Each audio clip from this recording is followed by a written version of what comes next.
딱 반발 더 깊게 들어가는 뉴스 프레스룸입니다. 이태원 참사로 자국민 5명을 잃은 이란 정부가 우리 정부의 관리 부실을 비판했습니다. 한국 정부가 관리 방법을 알았더라면 행사를 관리했어야 했다라는 건데요. 할 말이 없습니다. 오늘의 프레스룸, 오늘은 어제 못한 뉴스리로 시작을 해보겠습니다. 오후 3시에 가장 핫한 뉴스 직접 만나보시죠.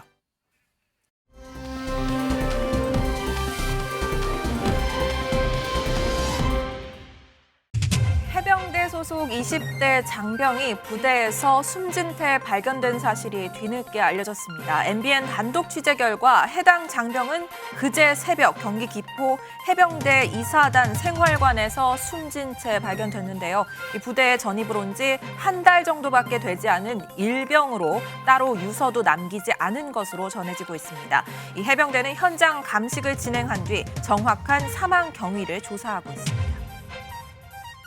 우리나라 전통 무용인 탈춤이 세계 유네스코 인류 무형문화유산으로 등재될 전망입니다.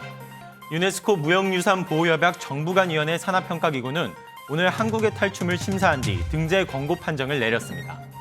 최종 판단이 남아있습니다만 지금까지 등재 권고 판정이 뒤집힌 경우는 거의 없는 만큼 이 탈춤이 종묘 제례, 판소리 등에 이어 한국의 22번째 인류 무형문화유산이 될 것으로 보입니다.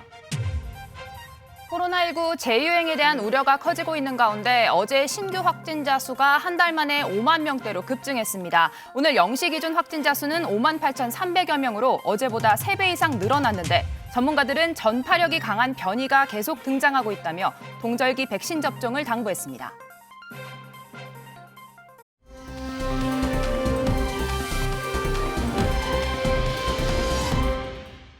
네, 먼저 좀 전해드릴 얘기가 있습니다. 저희 MBN은 이태원 참사로 인한 희생자의 명복을 빌고 또 유가족의 슬픔에 깊은 애도를 표합니다. 저희 MBN은 이번 참사와 관련해서 사고 영상의 사용을 최대한 자제하고 유가족의 명예가 훼손되지 않도록 철저한 확인을 거쳐서 사실 위주로 보도 드릴 것을 약속드립니다.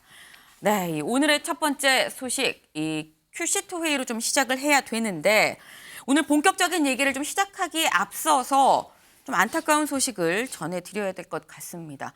이수아 기자, 사망자가 늘었어요. 네, 어제 저희 방송이 끝난 이후에 2명이 추가로 사망했다는 소식을 전해드리게 됐습니다. 중상자 중 2분의 상태가 악화되면서 결국 숫자가 늘어났는데요.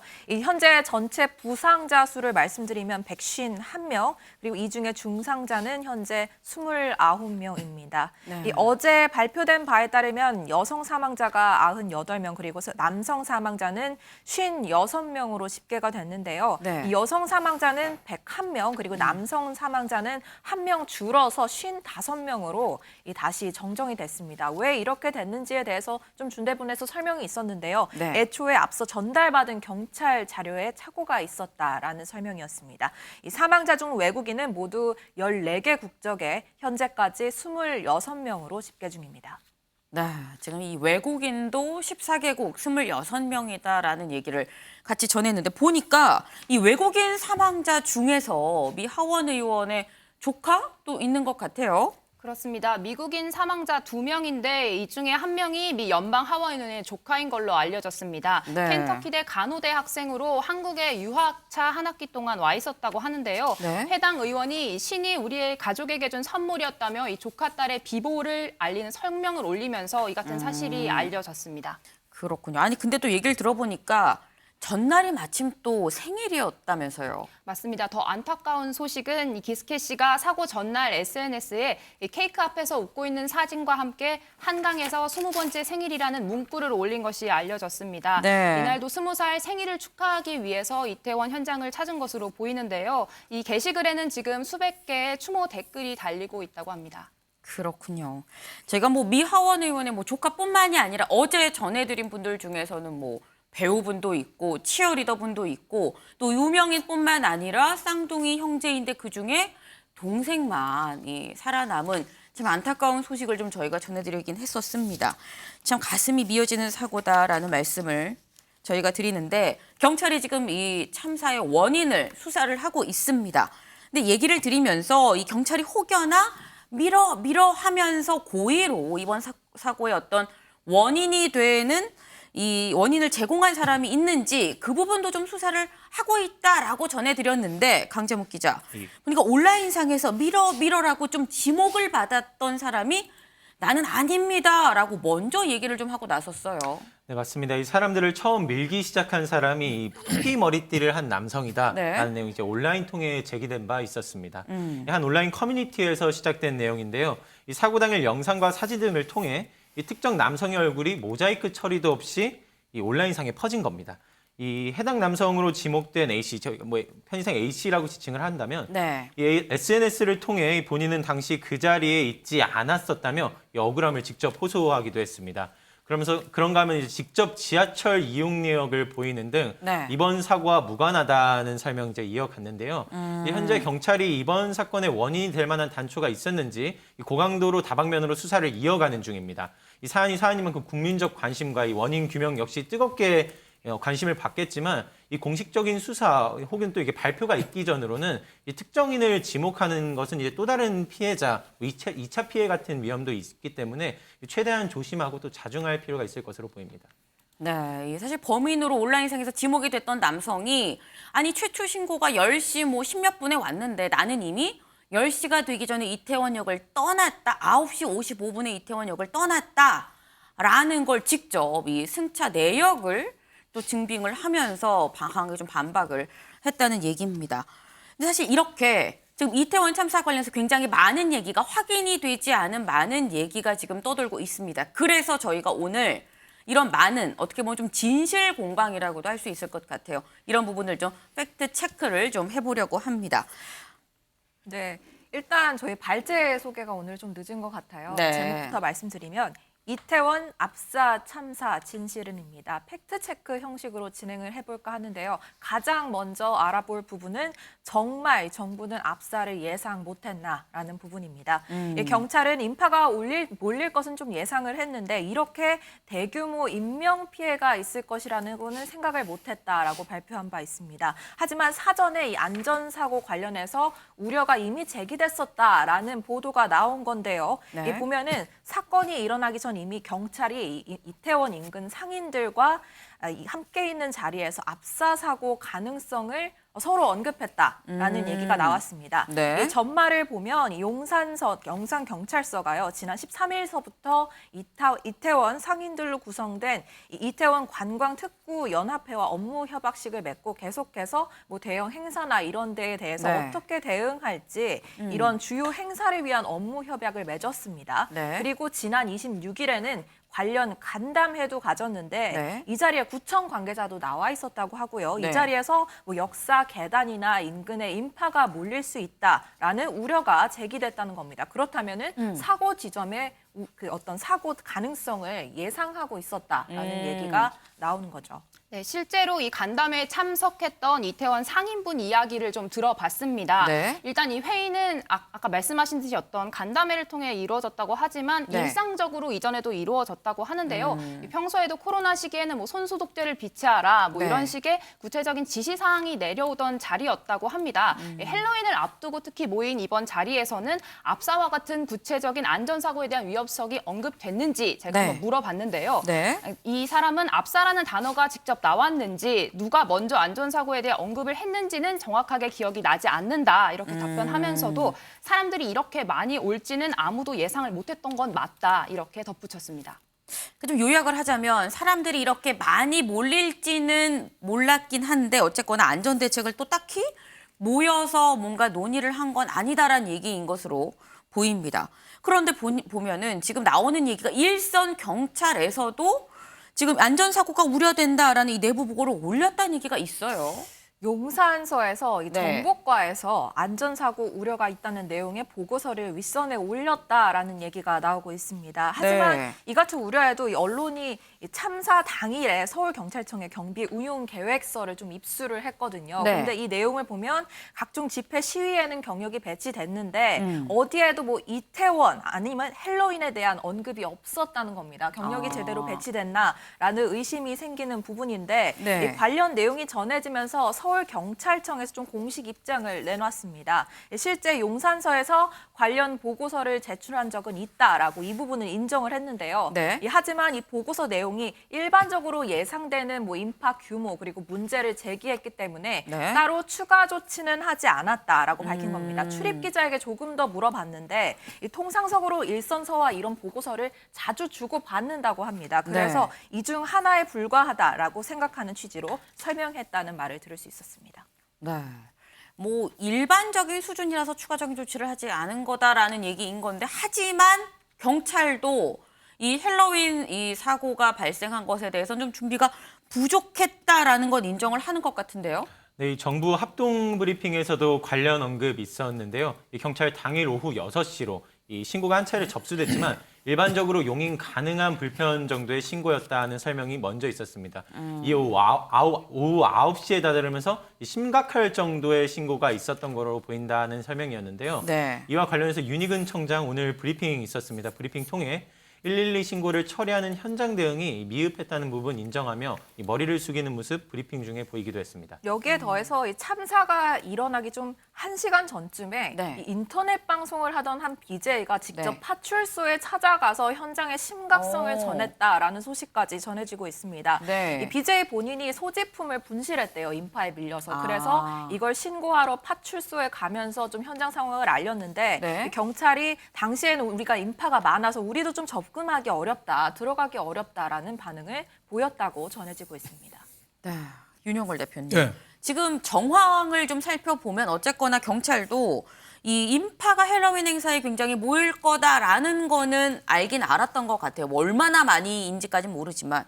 근데 왜 안전 대책을 세우지 않았는가라는 의구심이 계속 남는 부분입니다. 그렇죠. 뭐 이번 사태가 가장 큰 충격은 서울 시내 한복판에서 그것도 젊은이가 더구나 여성이 남성보다 2배나 많게 또 누구도 내 잘못이 아니라고 지금 하잖아요. 네. 그런 점에서 국민들의 지금 억장이 무너지는 거죠. 제일 큰 이유는 제가 보기에는 설마라는 생각이 아니었던가 싶어요. 불과 이태원에서 10월 15일부터 16일까지 관광 지구촌 축제를 100만 명이 모여서 했거든요. 네. 그때는 사고 없이 잘 끝났어요. 네. 그러니까 이번에도 뭐 할로윈 데이 뭐 사람 와봤자 이번에 13만 왔다는데 뭐 그 정도는 괜찮을 거야. 그래서 좀 준비를 좀 소홀히 한 거 아닌가. 설마가 뭐 사람 잡는다고 너무 좀 낙관적으로 생각했던 거 아닌가 이런 생각이 들고요. 또 하나는 지구촌 대축제는 이태원 관광특구협회가 이제 주최를 했거든요. 네. 그러다 보니까 거기서 안전에 대한 여러 가지 대책도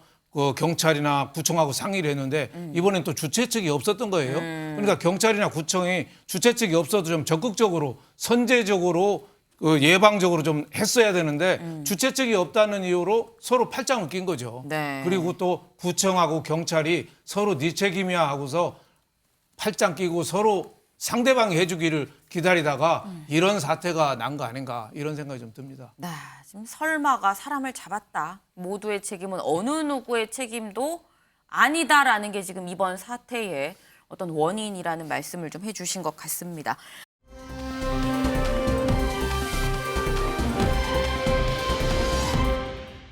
근데 지금 사전에 안전대책을 왜 철저하게 세우지 않았는가라는 부분 외에도 또 하나 나오는 얘기가 지하철을 그럼 왜 무정차를 하지 않고 왜 따박따박 섰느냐라는 얘기가 지금 나오고 있습니다. 네, 이번엔 제가 준비했습니다. 이어지는 팩트체크, 무정차 요청 대 요청 못 받아입니다. 네, 이태원 헬로윈 참사 당일에 지하철 6호선 이태원역에 무정차 통과를 놓고 경찰과 서울교통공사의 진실 공방 이어지고 있죠. 네. 우선 당초 사고 당일에 경찰이 사고 발생 1시간 후에야 지하철 무정차를 요청했다는 보도가 나오면서 공방이 시작이 됐습니다.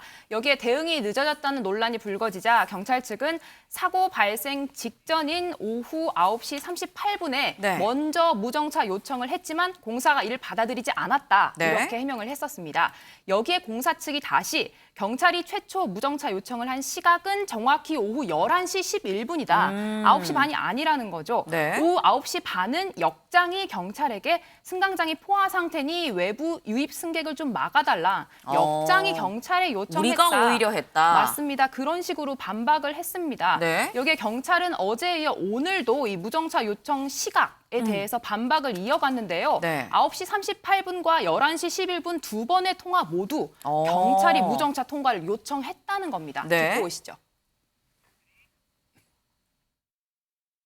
그날 사건 당일날 상황실장은 이태원역 부근에서 상황 관리를 하고 있었습니다. 사무실에 없었습니다. 그렇기 때문에 휴대폰으로밖에 통화를 할 수 없었고 23시 11분경에는 야외가 아닌 사무실에서 상황실 요원이 이태원 역사 직원에게 전화를 해서 그러니까 2차 무통과 요청을 한 것입니다. 이게 경찰은 사건 발생 전인 21시 38분과 발생 직후인 23시 11분에 두 차례, 한 번은 휴대전화, 한 번은 사무실 유선 전화로 요청하였다라는 걸 확인시켜드리겠고요. 네, 지금 경찰 그리고 서울교통공사 양쪽의 주장이 굉장히 좀 첨예하게 엇갈리고 있는 그런 상황입니다. 근데 이렇게 엇갈리는 상황에서 지금 우리한테 그럼 필요한 건 반발도 깊게 들어가는 취지 아닙니까? 네, 맞습니다. 그래서 직접 이 서울교통공사 쪽에 취재를 해봤는데요. 네. 먼저 어제 낸 설명 자료로 입장을 일단 가름하겠다, 추가 입장 내지 않겠다 이렇게 네. 밝히면서 경찰과 진실 공방으로 흐르는 것을 조금 자제하는 모습, 걱정하는 모습 이렇게 밝혔습니다. 다만 이 무정차 결정은 뭐 승객 숫자가 몇 명이면 무정차 이런 식으로 구체화되어 있는 규정이 없기 때문에 네. 먼저 경찰이나 외부 기관이 협조 요청을 하지 않았으면 네. 뭐 여기서 자체적으로 결정하기 좀 어려운 상황이다 이런 식으로 정황을 이야기하면서 네. 당시에 경찰 쪽에서 무정차 요청이 없었던 거다 이런 것을 우회적으로 이야기했습니다. 우회적으로 경찰의 요청이 없었다라고 얘기를 하면서 어쨌거나 더 이상 좀 사태를 키우고 싶어 하지 않은 듯한 지금 그런 태도였다는 설명입니다. 근데 이 무정차 얘기가 지금 뭐 경찰과 서울교통공사의 어떤 진실 공방, 핑퐁 게임을 저희가 얘기를 드리긴 했습니다만 사실 무정차 얘기가 가장 먼저 좀 나왔었던 건 유관기관 간담회, 이 헬로윈 행사를 둘러싼 유관기관 간담회에서 가장 먼저 좀 얘기가 나왔었어요. 여기를 좀 짚어보면 뭐가 풀리지 않을까요? 네, 맞습니다. 이 부분도 제가 취재한 바에 따르면 네. 26일 간담회에서 무정차에 대한 언급이 나온 것은 맞는 것 같습니다. 네. 이 사고 직전에 어떤 사고 가능성에 대해서 이야기하는 자리였기 때문에 네. 이런 논의도 나왔던 걸로 보이는데요. 네. 간담회에 참석했던 이태원 상인의 이야기를 들어보니 이태원 역장이 이 자리에서 무정차에 대한 이야기를 했다는 겁니다. 듣고 오시죠. 압사 사고는 역장님이 사람이 많으면 무정차로 패스할 수도 있다. 그리고 사람이 많이 나오면 뭐 그 정도 얘기로 아마 진행됐고요. 그런 부서가 나오시지는 않았어요. 지하철 무정차도 역장님이 오셨는데 네네. 그날 사람이 많으면 자기 권한에 의해서 무정차로 패스할 수도 있다. 네, 뭐 그렇게 말씀해 주셨어요. 아, 그럼 저희가 뭐 차 세워주세요 한다고 우리 이 힘으로 할 수 있는 게 아니잖아요. 네, 경찰 역시 이 간담회 자리에서 이태원역의 무정차 조치를 적극 요청했다 이런 네. 이야기를 주장하고 있는데요. 네. 하지만 교통공사 측은 당시 나눴던 대화는 무정차 요청을 하려면 어떻게 해야 되는지 경찰 쪽에서 이런 절차를 물어봤을 뿐 적극적인 요청에 대한 언급은 없었다 이렇게 재반박한 상황입니다. 그러면서 해당 강담회에 대한 보고 자체가 아주 간략하게만 남아있기 때문에 네. 구체적으로 실제 어떤 이야기가 오갔는지에 대해서는 확인하기 어렵다라고 덧붙였습니다. 듣고 오시죠.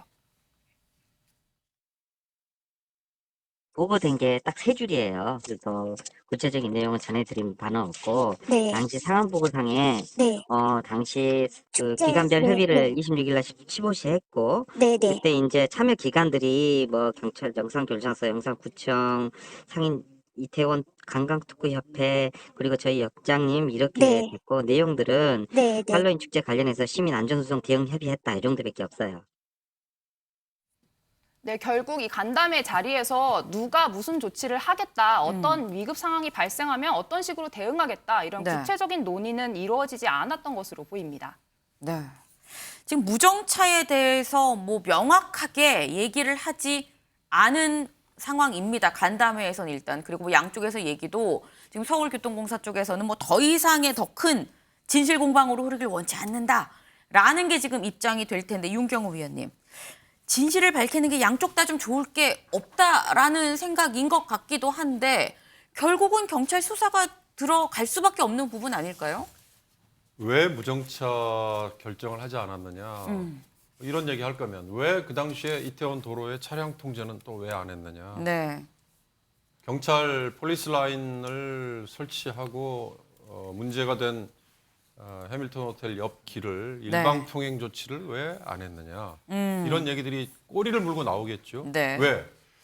과거에 이전에 있었던 행사, 작년, 재작년은 비공식 행사라고 그랬잖아요. 네. 그때도 필요하면 뭐 일방 통행 아니면 경찰이 나와서 안내했다는 거잖아요. 네. 2017년, 18년에 공식적으로 인정됐던 행사 때는 더 그런 가이드라인이 만들어졌다는 거고.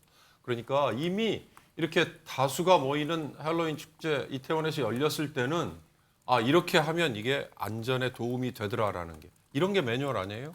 그렇다면 이런 매뉴얼이 꼭 행사 주체가 있다 없다를 따지기 전에 다수가 모이는 더군다나 2015년 상주에서의 압사 사고 이후에 관련 매뉴얼을 행자부가 만들었다면서요, 행안부가. 네. 그런 것들은 경찰이나 아니면 뭐 여러 안전을 책임지고 있는 곳에 다 이미 숙지가 돼 있단 말이죠. 그걸 그럼 누가 결정을 안 했느냐? 컨트롤 타워가 도대체 누구냐? 사실 이게 중요한 거지. 지금 일선에서 이태원역에 무정차 결정을 역장이 왜 요청을 안 했느냐?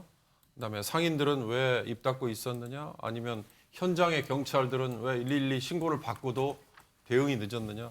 이건 제가 보기엔 지연 말단을 건드리는 거에 불과하죠. 아까 왜 안전대책을 세우지 않았을까라는 의문. 네. 이거에 굳이 책임을 따지자면 지금 정말 중요한 건 용산구청장, 용산경찰서장, 그리고 그 위에 있는 서울경찰청장 아니면 서울시장 이런 분들은 그러면 그 당시의 상황에 왜 중요한 결정에 오불관한 그냥 보고만 있었느냐. 이런 의문들이 꼬리에 꼬리를 물고 나올 수밖에 없습니다. 그러니까 지금은요. 이런 지연 말단을 가지고 누구의 책임이다. 이거 따지기 시작하면 한도 끝도 없을 겁니다. 네. 제발 조금 더 본질이 뭔지를 한번 따져봤으면 좋겠습니다.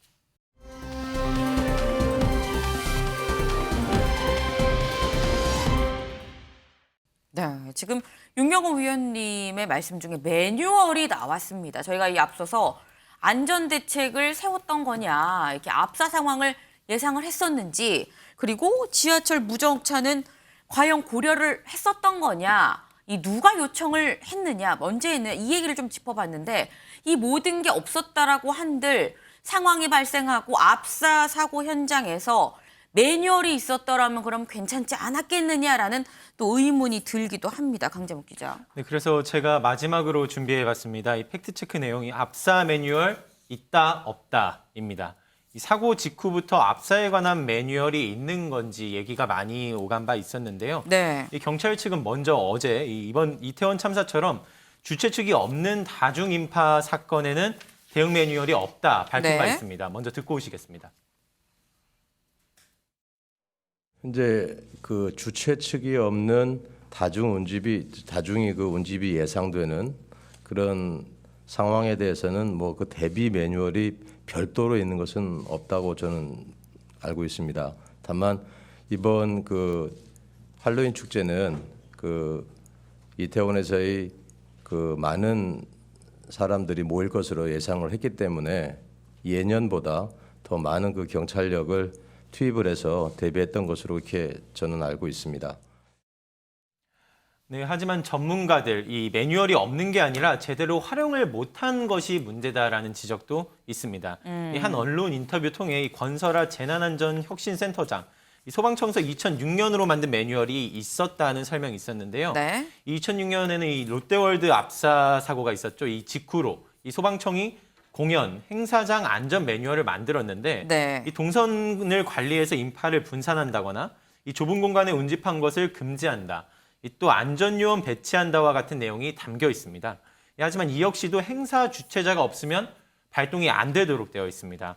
관련되어 있는 유사 매뉴얼들도 좀 이어서 살펴볼까 하는데요. 네. 이 공연행사장 안전 매뉴얼 많은 수의 안전관리 요원을 배치하고 또 줄서기를 유도해 압사 사고를 사전에 방지하라 이런 내용이 담겨 있고요. 이 재난 및 안전관리 기본법에도 지역 축제 안전관리 조항, 안전요원 배치 등이 적혀 있습니다. 또 마지막으로 지자체뿐 아니라 지역 축제 개최할 때도 이 안전관리 계획을 사전에 제출하도록 되어 있는데 이 모든 내용들이 이제 주최자가 없을 때로는 적용 대상이 아닌 내용들입니다. 네, 지금 이 관계자가 얘기한 것처럼 모두 주최자가 없을 때는 적용되지 않는 매뉴얼이다라고 지금 얘기를 했습니다. 그럼 결론이 이번 헬로윈 행사가 주최 측이 없는 행사기 때문에 참사로 이어진 거다라는 결론이네요. 그러면. 그러니까 엄밀히 말하면은 이 네. 주최 측이 있었다면 뭐 이 정도까지는 그러니까 참사라고 표현할 정도로까지 상황이 펼쳐지지 않았을 거라는 예측도 있는 것이 이제 경찰의 설명이라고 볼 수 있겠습니다. 현행 재난안전법에는 이 1,000명 이상의 행사를 진행할 때는 반드시 이 앞서 말씀드린 안전관리 계획서를 제출하도록 되어 있습니다. 다만 이 주최자가 없으면 이 규정을 의무적으로 챙겨야 하는 담당자가 모호해지는 부분이 있는데요. 네. 이번 사고도 이런 맹점에서 비롯된 것이 아니냐라는 지적이 이어서 나오고 있고 때문에 이 부분을 주최가 없는 경우에도 매뉴얼을 확립시켜야 된다라는 목소리가 계속해서 나오고 있는 상황입니다. 네, 지금 뭐 앞서서 저희 이 위원들의 말씀에도 있었습니다만 주최 측이 있고 없고의 문제가 참사로 이렇게나 큰 참사로 이어지고 안 이어지고를 결정할 정말 중요한 포인트인 것인가라는 점을 좀 다시 한번 생각을 해봐야 되지 않나 싶습니다.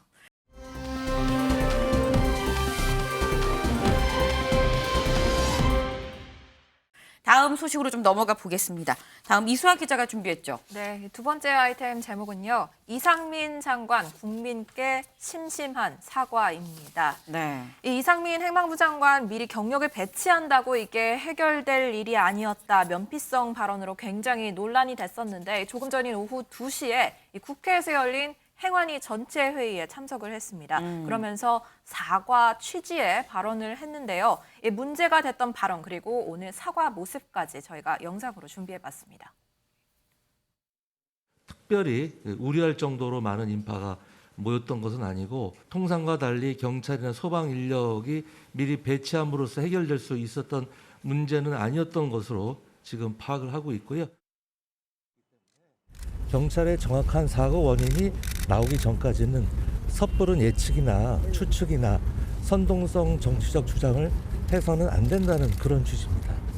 그래서 그것이 과연 경찰의 병력 부족으로 인한 사고였는지 아니면 근본적으로 우리가 집회나 어떤 모임에 있어서 시정해야 될 것이 있는 건지. 근데 인력을 배치해도 해결이 안 된다는 건 말 자체가 약간 예단하신 거 아니세요? 예년의 쭉 집회 규모와 경찰의 그 동원 병력 현황을 말씀드린 겁니다. 제가 최근 언론 브리핑 과정에서 드린 말씀으로 적지 않은 분들이 마음의 상처를 받은 것으로 알고 있습니다. 저는 경찰의 사고 원인 조사 결과가 발표되기 전까지는 섣부른 추측이나 예단은 삼가해야 된다는 취지에서 드린 말씀이었지만 결과적으로 소중한 가족을 잃은 유가족과 슬픔에 빠져 있는 국민의 마음을 미처 세심하게 살피지 못했습니다. 이 점 다시 한번 깊은 유감의 말씀을 드립니다. 또한 국가는 국민의 안전에 대해 무한 책임이 있음에도 이번 사고가 발생한 것에 대해 국민 안전을 책임지는 주무부처 장관으로서 이 자리를 빌려 국민 여러분께 심심한 사과의 말씀을 드립니다.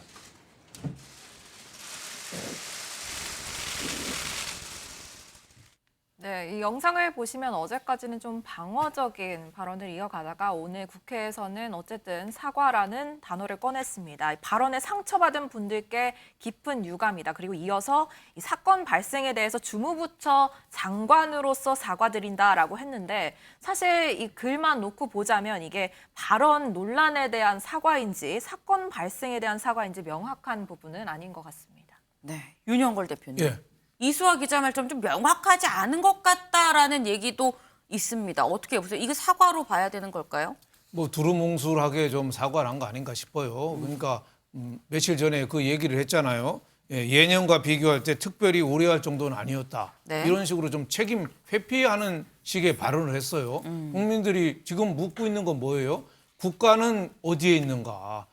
이태원 시내 한복판에서 150여 명의 젊은이가 희생됐는데 국가는 도대체 뭐 했는가를 묻고 있는데 네. 특별히 우려할 사항은 아니었다. 이렇게 빠져나가는 자꾸 얘기를 하잖아요. 그러니까 국민들을 화가 나게 한 거죠. 이 사건은 제가 보기에는 누구 책임이라고도 볼 수 없지만 정부 책임은 틀림없이 있습니다. 왜냐하면 그 자리에 많이 모였다는 거는 얼마든지 예측이 가능한 일이었잖아요. 홍콩에도 왜 그 도심에 란콰이퐁이라고 그 지역에 할로윈데이에 엄청 사람이 많이 모였는데 네. 사고가 전혀 안 났거든요. 왜? 15분, 20분마다 경찰이 들어오는 사람을 통제를 했어요. 사고가 전혀 안 났어요. 근데 우리는 속수무책으로 아무 준비도 없이 통제도 없었고 지하철 무정차도 안 하고 골목길에 그 위에는 5m, 밑으로는 3.5m 병목 현상이 밀려서 순식간에 사고가 발생했거든요. 물론 뭐 정부가 골목길까지 어떻게 다 하냐 뭐 하지만은 국민들이 이 억장이 무너진 가슴을 행안부 장관이면은 먼저 그 석고 대죄도 하고 반성하고 우리가 뭘 잘못했는지 우리가 좀 수사도 하고 반성하고 다음부터 고칠 건 고치고 처벌할 건 하겠다. 네. 이런 식의 태도로 보여야 되는데 처음에는 우리랑 관련이 없는 일이라는 식으로 얘기했어요. 주최 측이 없어서 매뉴얼이 없다. 이것도 국민들하고 무슨 관계가 있죠? 주최 측은 그거는 관주도 발상입니다. 국민들은 정부가 예방적이고 선도적이고 주도적으로 안전대책을 마련해주길 원하거든요. 그래서 이상민 행안부 장관이 지금이라도 저렇게 심심한 사의를 표명한 거는 네. 죄송하다는 표현한 거는 뭐 잘한 거다. 지난 세월호 때도 그때 교육부 장관, 서남수 교육부 장관이 컵라면 먹다가 얼마 안 있어서 경질됐습니다. 네. 별거 아니지만은 그 세월호 유가족들은 체육관, 진도 체육관 바닥에 앉아 있는데 위에 그 내빈석에 앉아서 컵라면 먹었거든요. 네네. 그 사진 나오면서 얼마 안 있어서 경질됐어요. 이주영 장관 때인가요? 그렇죠. 네. 그때는 이주영 그 해양수산부 장관은 네. 아마 좀 더 했을 겁니다. 그런 식으로 국민 감정이 지금 상처를 많이 받았으니까 한마디 한마디를 좀 조심해야 된다. 이런 말씀을 드리고 싶습니다. 네, 늦었지만 어쨌거나 뭐 사과로 보신다는 지금 이런 말씀을 좀 주셨습니다.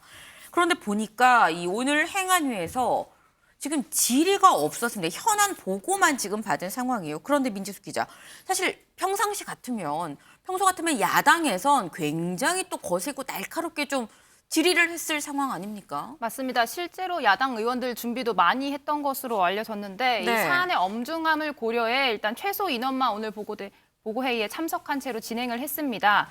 사고 수습에 전념한다는 뜻으로 앞서 질의는 일단 받지 않겠다라고 사전에 공지를 하긴 했는데요. 네. 하지만 의원들은 의사 진행 발언도 진행되지 않고 이어지는 보고회 현장에서 야당 의원들 크게 반발했습니다. 마이크는 꺼졌지만 날선 발언 이어졌는데 직접 듣고 오시죠.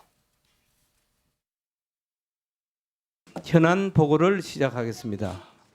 먼저 이상민 행정안전부 장관 나오셔서 이번 사고 전반에 대해 보고해 주시기 바랍니다. 자, 오늘은 의사진행 발언을 이거는 윤석열 정부가 참사를 대하는 태도입니다. 아무 말도 하지 말고 의사 수긍만 하라라고 이야기하고 있는 윤석열 정부의 태도에 도대체 왜 국회가 행정안전위원회가 들러리를 서야 합니까? 이런 식으로 한번 들러리 서면 나쁜 관계가 되어서 앞으로도 계속 이럴 것입니다. 자, 오늘은 여야 간에 정부의 현안 보고를 일단 받고 이 애도 기간이 끝나면은 우리 의원님들의 의견을 충분히 받아서 충분히 질의할 시간을 드리겠다는 말씀을 드리고 사고 수습 상황에 대해 보고 드리겠습니다. 사고 개요, 주요 조치 사항, 향후 계획 순으로 보고 드리겠습니다. 네, 이렇게 거센 반발 가운데 위원장이 이어서 절차를 진행을 했는데요. 이상민 장관의 보고가 끝난 직후에는 문진석 민주당 의원이 아니 지금 다 나온 내용인데 이걸 왜 보고를 하느냐, 모르는 게 뭐가 있느냐, 네. 의원들이 각각 대안을 준비했을 텐데 이런 걸 질의하는 자리를 마련했어야 한다, 이렇게 강하게 비판을 이어갔습니다. 위원장이 회의 중간에 이런 발언이 이어졌지만 네. 계속해서 한 40여 분 동안 보고된 그대로 이어졌습니다. 네, 근데 이상민 장관 질의만 안 받은 게 아니라 기자들의 질문도 일체 대답하지 않았습니다. 네. 이 장관의 국회 방문이 사실 오전 아침서부터 예정돼 있었기 때문에 기자들이 붙어서 질문을 했습니다. 뭐 사과를 하실 거냐, 거취 논란에 대해서 어떻게 생각하시냐 했는데 아무 말도 하지 않고 그냥 위원회에 들어가서 얘기하겠다라고 하고 들어갔고요. 이 민지수 기자가 얘기한 것처럼 40분 뒤에 다시 나왔는데 그때도 따로 질의응답 없이 서둘러 자리를 피하는 모습을 보였습니다. 네. 지금 이상민 장관, 앞서 저희 위원님의 표현을 따르자면 좀 두루뭉술한 사과였다라고 말씀을 좀 주셨는데 이런 사과와 함께 좀 유감 표명도 같이 했습니다. 이전이랑은 좀 태도가 달라진 것 같다라는 생각이 드는 대목인데 보니까 이수아 기자, 네. 오늘 경찰청장도 사과를 했어요. 네, 뭐 행안부 장관만큼이나 경찰의 부실 대응에 대해서도 말이 나오고 있는 상황인데요. 네. 이 가운데 윤희근 경찰청장이 오늘 참사와 관련해서 입장을 표명했습니다. 영상 준비했습니다. 112 신고를 처리하는 현장의 대응은 미흡했다는 판단을 했습니다. 112 신고 처리를 포함하여 전반적인 현장 대응의 적정성과 각급 지휘관과 근무자들의 조치가 적절했는지 등도 빠짐없이 조사할 것입니다. 이를 위해 오늘부터 경찰청에 특별기구를 설치하여 투명하고 엄정하게 사안의 진상을 밝히겠습니다. 네, 영상에는 없었지만 고개를 숙이기도 했고요. 또 내부 감찰 의사를 언급하기도 했지만 네. 진상규명에 힘쓰겠다는 말만 했을 뿐 사과한다라는 말이 나오지 않았습니다. 이 사퇴 여부 질문도 좀 일축하는 모습을 보여서 이 부분에 대한 지적도 나오고 있습니다. 네, 지금 약간 두루뭉술한 사과와 감찰은 얘기를 했지만 사과 표현은 없었던 경찰청장의 기자회견도 좀 같이 논란이 되고 있는데 지금 이상민 장관 그리고 뭐 윤희근 청장의 입에 모두가 좀 주목을 하는 이유가 앞서 나왔던 이 이태원에 경찰 병력, 이 경력을 배치한다고 해서 벌어지지 않았을 일이 아니다. 뭐 사건을 뭐 결과가 나오기 전 예단하면 안 된다라는 이런 취지의 사실 발언 때문에 여론이 썩 좋지 않았습니다. 일각에서는 이런 얘기도 있었어요. 경찰이 선제적으로 충분히 대응할 수 있었다라는 얘기가 또 전문가 얘기로도 나오기도 했습니다. 네, 관련 법적 근거를 들면서 예방이 충분히 가능했다라는 네. 전문가 지적이 나오고 있는 것 같은데요. 저희도 이 전문가 한 명과 인터뷰를 해봤습니다. 네. 이웅혁 경찰학과 교수 얘기 듣고 오시죠. 그 경찰관 직무집행법 제5조에 네. 위험 발생의 방지라고 하는 조항이 있는데 네. 위험이 이제 예상이 됐을 때 또 여러 가지 사례도 있습니다. 극도의 혼잡이 있을 때에 네. 일정한 조치를 취하도록 되어 있는데 예를 들면 장소에 모인 사람에게 경고를 할 수가 있고 또 그 이외에 위해를 방지하기 위해서 필요하다고 인정되는 조치를 그 당사자에게 하게 할 수도 있고 집회 시위가 아니면 국민을 통제할 법적 권한이 없다. 그런데 이 그러니까요. 법적 네. 권한이 바로 이 제5조 위험 발생의 방지라고 생각됩니다. 네, 지금 사실 이런 전문가의 뭐 일각의 얘기일 수도 있습니다만 이런 게 있기 때문에 오늘 뭐 사과도 있었고 경찰청장이 기자회견도 하고 했었던 것으로 지금 보이는데 민주당에서 아까 뭐 용해인 의원이 뭐 강하게 반발을 하다가 나중에 퇴장까지 하는 모습을 보셨습니다. 야당이 행안위 안에서 지금 질의는 하지 못했습니다만 밖에 나가서 또 다른 방법으로 굉장히 좀 목소리를 내고 있는 것 같아요. 네, 일단 제1야당이 좀 나서고 있습니다. 네. 이재명 민주당 대표가 이태원 참사 현장을 찾아서 이 본부에서 사태 파악을 하는 모습을 보였는데요. 이 소방 관계자 어제 많이 나왔던 이 용산 소방서장과 함께 얘기하는 모습이 또 포착됐습니다. 이 자리에서 사전대책 미흡에 대해서 크게 질타를 했어요. 그래서 인파가 많더라도 좀 안 들어가게 하면 이런 참사까지 이어지진 않는 거 아니냐 그랬더니 이제 최 서장이 통제가 불가능할 정도로 인파가 너무 많았다라고 얘기를 했고 거기에 대해서 또 이 대표가 연례 행사인데 이전에 했던 것만 좀 반복하더라도 이렇게 되지 않았을 텐데라면서 계속 이전에 뭐 지난해에는 전에는 하면서 전 정부의 대처와 약간 비교하는 발언들이 나오기도 했습니다. 이렇게 야당 대표가 좀 사건 현장을 직접 방문해서 당국의 잘못을 꼬집는 모습이 흔했나라는 생각이 들기도 하고요. 네. 또 이후에도 이 대표는 오후에도 다시 한번 서울시청 앞에 위치한 분향소를 방문했다라는 소식이 전해지기도 했습니다. 네, 그런데 국민의힘 당권 주자인 유승민 전 의원은 이재명 대표보다 더 수위 높은 발언을 했습니다. 국가는 왜 존재하느냐 이런 질문을 던지면서 이상민 장관의 파면까지도 거론한 건데요. 또 다른 당권 주자인 윤상현 의원도 이상민 장관이 죄송함을 표했어야 한다고 밝혔고 이상민 장관 좀 전에 유감 표명을 하기는 했지만 거기에 대해 박형수 의원은 여권 현역 의원 중 처음으로 이 장관의 사과를 요구했습니다. 이 발언 듣고 오시죠. 이 발언은 오히려 추모의 시간을 갖는데 방해가 되는 발언이었다고 생각을 합니다. 그런 점에서 신중치 못했다고 생각이 들고 오늘 지금 행안위 현안 보고가 있을 것입니다. 이 부분에 대해서 이상민 장관이 대국민 사과를 하시고 네, 김용태 국민의힘 최고위원은 이상민 장관이 공감 능력이 부족한 것 같다 이렇게 지적을 하면서 그렇다면 윤석열 대통령이 어떠한 형태로든 경고를 했어야 한다라며 이 대통령실의 역할을 지목하기도 했습니다. 네, 윤경호 위원님. 지금 이상민 장관에 대한 책임론이 대두가 되고 있는 그런 상황입니다. 그런데 이 책임론에 대해서 일각에서는 아니 수습해야 될 장관인데 왜 자꾸 흔드냐 지금 이런 얘기를 하기도 하고 또 한쪽에서는 아니 어쨌거나 책임을 누군가 지려면 결국 장관한테 추궁할 수밖에 없는 거 아니냐라고 하기도 하는데 어떻게 보십니까? 이번 사고 후에 아까 윤영걸 대표의 말씀 중에도 있었습니다만 국가가 존재했느냐, 국가가 또 없었다.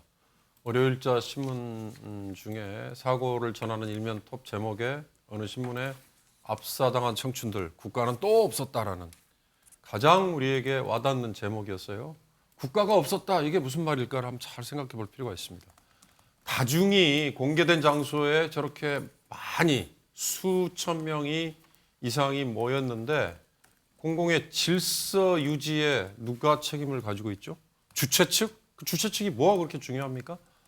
그렇게 많은 인원이 모이는 걸 보고 있었다면 구청이나 경찰은 누가 시키지 않아도 당연히 해야 되는 거죠. 그러라고 우리가 제복을 입혀줬고 그러라고 권한을 부여해 준 거잖아요. 그러면 그 경찰과 구청 위에 그들을 지휘해야 될 책임은 또 누구에게 있나요? 그 지휘해야 될 책임에 지금 한 정점에 행정안전부 장관이라는 분이 있는데 이분은 나와서 전혀 엉뚱한 얘기만 하고 등 떠밀려서 오늘 심심한 사과라는 얘기하고 이렇게 되면요. 국가가 정말로 왜 존재하는지 국가가 정말 우리에게 곁에 있느냐 국가 시스템, 행정 시스템이라는 게 행정 체계라는 게 있느냐라는 아마 분노가 폭발할지도 몰라요. 그런 점에서 저는 장관이 심심한 사과 이런 얘기 아니라 정말 고개 숙이고 100번이라도 저는 사과를 해야 된다고 보고요. 장관만의 일이 아닙니다. 이거 왜 대통령은 사과를 못하나요? 왜 서울시장은 사과를 못하죠? 정말 기성세대 모두가 청춘들을 향해서 사과하고 사죄하고 그래도 부족할 것 같습니다. 네, 지금 장관뿐만이 아니라 살아있는 이 우리들 어른들 기성세대 모두가 좀 사과를 해야 될 사안이 아니겠느냐라는 말씀까지 주셨습니다. 이상민 장관의 이 어떤 책임론 어떻게 보면 문매를 맞는 좀 직접적인 이유는 발언 때문이라고도 좀 볼 수 있을 텐데 이상민 장관의 회피성, 면피성 발언이랑 좀 비슷한 취지로 발언을 해서 똑같이 좀 문매를 맞는 사람이 있어요. 맞습니다. 용산구청은 이태원을 담당하는 기초자치단체인데 사전에 별다른 조치를 하지 않아서 문제가 제기되고 있죠. 이런 상황에서 박희영 용산구청장이 분향소 앞에서 했던 발언이 논란이 되고 있습니다. 듣고 오시죠. 저희는 전략적인 준비를 다 해왔고요. 구청에서 할 수 있는 역할은 다 했습니다. 인파가 그 정도일지는 사실 예상 못하신 건가요? 못하죠. 작년보다는 많을 거라는 건 예측했지만 이렇게 단시간에 많을 거라는 거는 이건 축제가 아닙니다. 축제면 행사의 내용이나 주최 측이 있는데 내용도 없고 그냥 할로윈 데이에 모이는 일종의 어떤 하나의 그런 현상이라고 봐야 되겠죠. 네, 해당 발언의 유상범 의원, 축제가 아닌 현상이라는 말에 동의할 수 없다. 법적 주체가 없더라도 이게 늘 있던 행사였던 만큼 신경을 썼어야 했다. 이렇게 지적을 했고요. 박홍근 민주당 원내대표는 책임 회피성 발언이다. 이거에 충격이다라고 지적을 했습니다. 이 논란이 확산되자 조금 전에 네. 용산구청장이 입장을 또 하나 냈는데요. 네. 간단히 말하면 송구스럽다. 애도 기간이 끝나고 사고 수습이 완료되고 나면 구청 차원에서 미흡한 부분이 없었는지 점검하겠다. 이렇게 일단 사태를 좀 진화하는 입장문을 냈습니다. 윤영걸 대표님. 예. 사실 지금 축제가 아닌 현상이다라고 얘기를 했습니다. 이것도 사실 여론의 어떤 비판에 어떤 불에 기름을 붓는 격이 아닌가라는 생각이 드는데 지금 참사도 참사인데 이 참사를 두고 나오는 이른바 실언이라고 할까요? 이런 부분이 좀 상당히 있는 것 같습니다. 왜 그런 걸까요? 그러니까 너무 많은 사람 젊은이들이 희생을 당하니까 다 자기 책임으로 돌아오는 거를 회피하는 거죠. 그래서 내가 할 거는 다 했다. 이상민 장관도 그런 얘기를 했고 또 박희영 용산구청장도 얘기했는데 네. 축제가 아니라 사람이 모이는 일종의 현상이다. 축제 공식적인 기획에서 한 게 아니라 한 사람 두 사람 오는데 너무 많이 와가지고 이렇게 사고가 난 거다. 네. 우리는 할 거 다 했다. 맞는 얘기긴 하죠. 뭐 공식적인 뭐 축제 행사는 아닌 건 맞지만은 저 말을 듣는 사람들의 생각은 어떨까요? 듣는 사람 입장을 좀 생각해 봤을까요? 정부나 지방자치단체라는 무슨 사람이 모이거나 하면은 우선 안전대책으로 해서 최선을 다해야죠. 근데 그거를 하나도 안 했어요. 그리고 주최 측이 없다는 이유로 아무 일도 안 했어요. 저는 책임을 통감해야 된다고 봅니다. 물론 뭐 저는 제일 큰 게 첫째가 사고 수습입니다. 네. 지금 애도 기간이고 사고 수습이 우선이고 네. 두 번째 할 거는 사고냐 사건이냐. 사건이라면은 누가 뭐 고의로 대여섯 명 토끼머리 띠를 한 사람이 만약 밀었다. 그러면 가해자가 나오니까 사건이 되는 거예요. 네. 근데 지금 많이 알려진 것처럼 많은 사람이 동시에 몰려서 압사 사고가 났다면은 이건 사고가 됩니다. 네. 사고지만은 관리 책임은 또 있는 거예요. 네. 경찰이나 구청이나 서울시나 다 관리 책임이 있는 거예요. 그 사람들이 자기들이 무슨 잘못을 했는가 이 내 탓이오 하고서 옛날 김수환 추기경처럼 가슴을 두드리면서 반성해야 되는데 아 이거 현상이고요. 할 거 다 했고 아무 이상 없습니다. 국민들의 마음을 좀 헤아려서 좀 말을 했으면 좋겠습니다. 네. 국민들의 마음을 헤아린 발언을 기다립니다.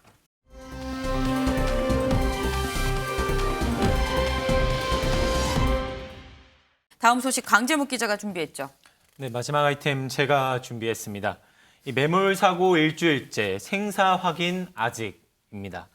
이태원 대규모 참사로 이제 그다지 또 주목을 받지 못하고 있는 다소 안타까운 소식으로 준비해봤습니다. 네. 하지만 이 역시도 절대 지나쳐서는 안 될 이 봉화 광산 그렇죠. 매몰 사고 소식입니다.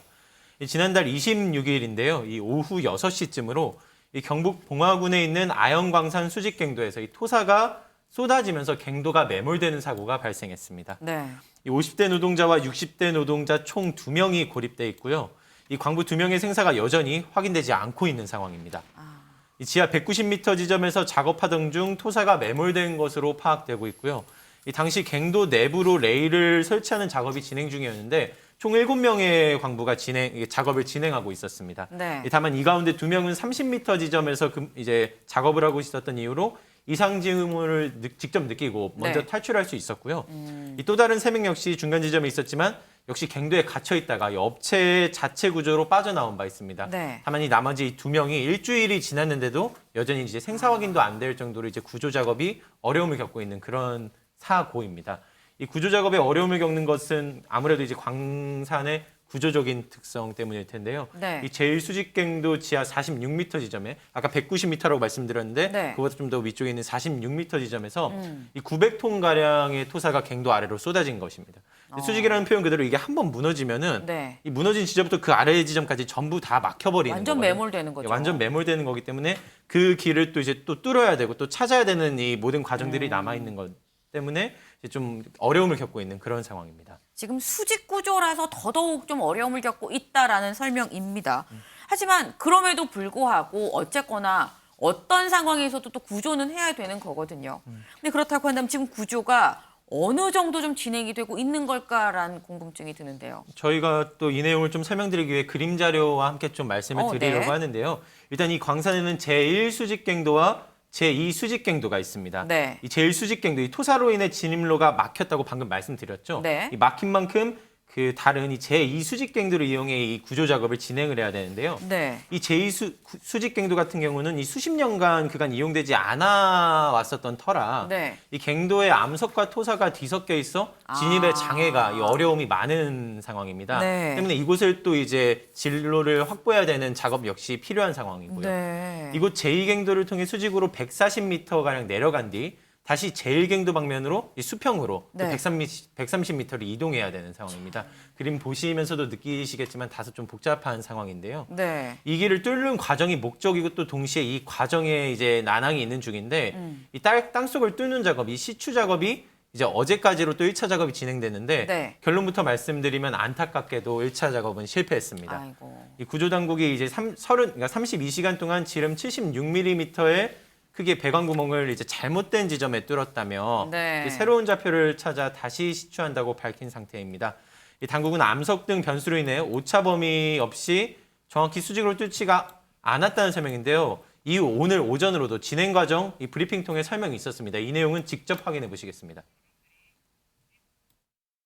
그 안반의 상황이나 그리고 또 오차 이런 것들이 있기 때문에 그런 상황이 발생이 됐고 추가적으로 그 측량 전문가들을 어제부터 해서 수배를 해서 최대한 정확한 좌표 그리고 갱내의 어떤 좌표들도 보정을 해서 최대한 확률을 높일 수 있게 그런 작업들을 하고 있는 겁니다. 2차선 19m까지 지금 작업이 완료됐고요. 앞으로 지금 여건이 좀 좋아질 것을 보고 속도가 좀 빨라질 것을 예상하고 있습니다. 그리고 시추권은 현재 한 대가 지금 작업하고 있는데 98mm는 144m까지 진행됐습니다. 원래 산자부에서 2대를 더 추가로 하기로 했는데 현재 3대 추가하는 걸로 지금 됐고요. 그 중에 한 대는 현재 와 있어 가지고 위치를 잡고 있습니다. 그리고 오후에 또 2대가 더 도착할 예정입니다. 네, 지금 오늘로서 딱 일주일째입니다. 근데 일주일째 지금 2명이 여지껏 생사 확인조차 되지 않고 있는데 근데 그렇다고 한다면 강재묵 기자, 이 두 사람 생존해 있을 가능성을 얼마나 볼 수 있을까요? 예, 지금 그걸 확인하기 위한 이 생존 여부를 확인하기 위한 시추 작업이라고 할 수 있는데요. 네. 아까 말씀드린 것처럼 76mm라든지 이런 공간은 네. 구조 작업을 위한 공간이라기보다는 이 배관을 이제 투입시켜가지고 네. 배관을 통해서 이제 신호를 받는 작업 혹은 이제 물이나 식품 그리고 또 네. 통신을 할 수 있는 전자 장치들을 조치를 취하기 위해서 내려보내는 건데 그 부분에서부터 지금 어려움을 겪고 있기 때문에 안타깝게도 아직 생사 확인 여부도 명확하게는 확인이 안 되고 있는 그 부분에서도 애를 먹고 있는 상황입니다. 그렇다고 한다면 우리보다도 이 가족들은 실종 가족들은 얼마나 좀 애가 탈까 싶습니다. 네, 그렇습니다. 이 매몰된 작업자들의 가족들은 이 골든 타임이 지나고 있는 것 아니냐 울분을 토하기도 했는데요. 이 내용은 직접 목소리로 들어보시겠습니다. 이번에 하겠죠. 어느 정도 하나는 나오겠죠. 나오는데 날짜가 언제입니까? 사람 죽어서 나옵니다. 나올지 안 나올지 모릅니다. 우리가 어떻겠습니까? 좀 믿게 해주세요. 우리가 좀 믿게 해주세요. 저희가 네, 우리가 좀 믿을 수 있게 좀 제대로 좀 작업을 해달라라는 이 실종자 가족의 얘기였습니다. 이 한마디 한마디가 참 폐부를 찌른다라는 생각이 듭니다.